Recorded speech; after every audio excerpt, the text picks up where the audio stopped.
just wait until you taste my chocolate swirl version of banana bread.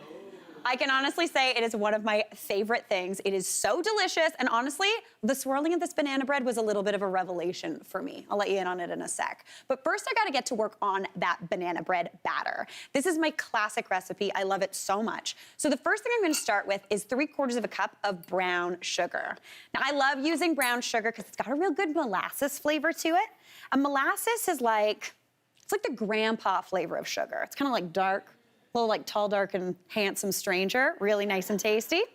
So into there, I'm gonna add in 3/4 of a cup of that brown sugar. And anytime you're measuring brown sugar, you do wanna press it down or press it against the side. And essentially, you're looking for kind of sort of a sand castle. Because it's kind of sticky, it can kind of clump up. So to get a good measurement, that's a good way to do it. Now into there, I'm also gonna add in some oil. I'm using 1/2 cup of just plain neutral oil. I like canola oil, but any sort of neutral oil will work.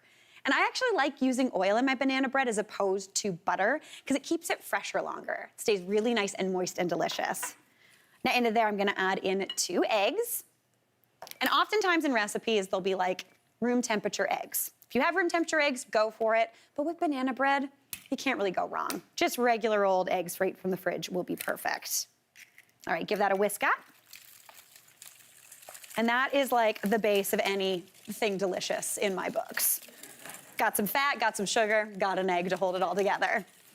All right, now in it there, I'm gonna add in those bananas. So I want about 1.5 cups of mashed up bananas. That's about 3. Typically, I'm someone, I like to store my bananas when they've gone past the time of eating in the freezer. Just thaw them overnight and you are good to go. But to be honest, my mom lives with us. And if I want bananas that have turned into banana bread bananas, I have to hide them on my mom. She eats so many bananas. And she eats them by the half. She cuts half and she's like, oh, I'll only have half. Meanwhile, she's eating 4.5 bananas a day.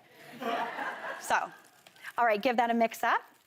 And now into there, I'm also gonna add in some milk. I just want about 1/4 cup of milk, but I'm also gonna add a teaspoon of vinegar into that milk to give this a little bit of a buttermilk vibe. If you have buttermilk, feel free to use that.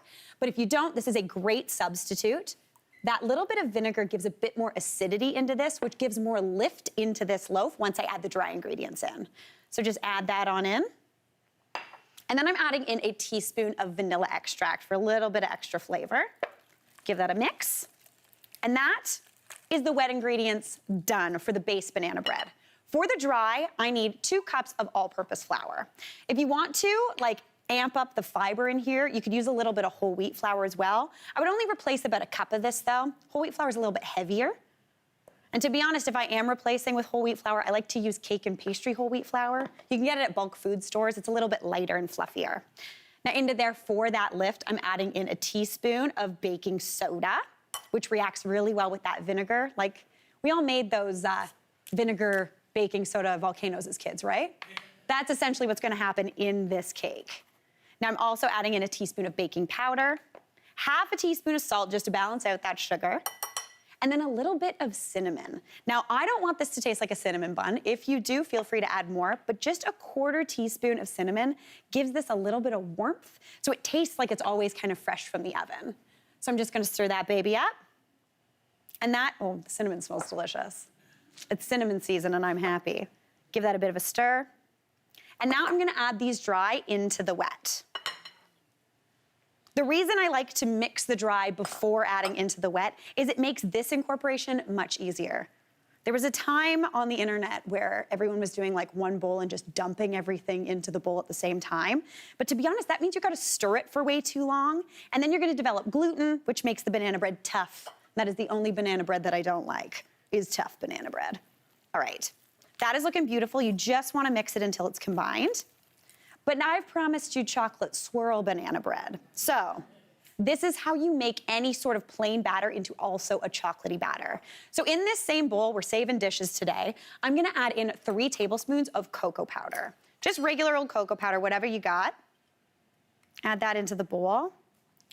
And then to give this kind of almost like a melted chocolate vibe, I'm gonna add in 2 tablespoons of that neutral flavored oil. So just pour that on in.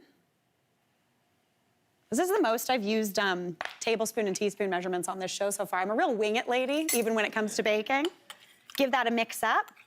And this is essentially kind of like a chocolatey paste that you can use to basically make any sort of vanilla-y cake into a chocolatey cake. So now what I'm gonna do is get about 2 cups of this banana bread batter, scoop it into this bowl, and then I'm gonna make that into chocolate banana bread, which kind of sounds like a dream.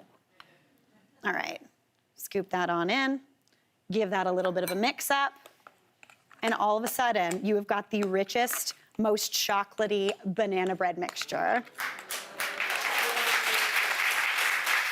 Perfect.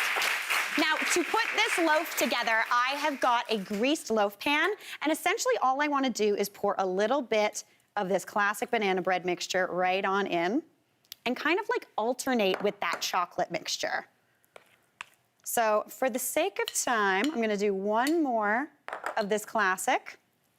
And you can do this in little scoops so it's nice and kind of marbled, or you can even just do it like I'm doing. Grab a butter knife and just run it through to give it that swirl look, which is looking beautiful to me.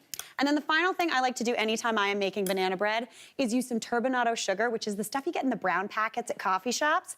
I can pretty much bet you've got some hanging around in your purse. You can use those on here.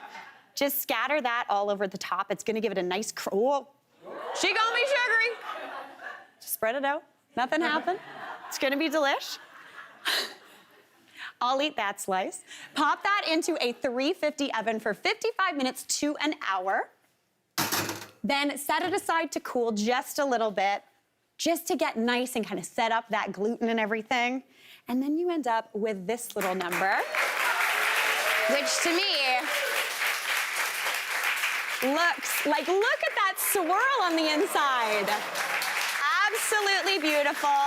Plate that up. But if you're anything like me, I go for what I call the butt of the loaf. Hey, Mary here. What did you think? Drop your comments below, and don't forget to like and subscribe for more of the good stuff.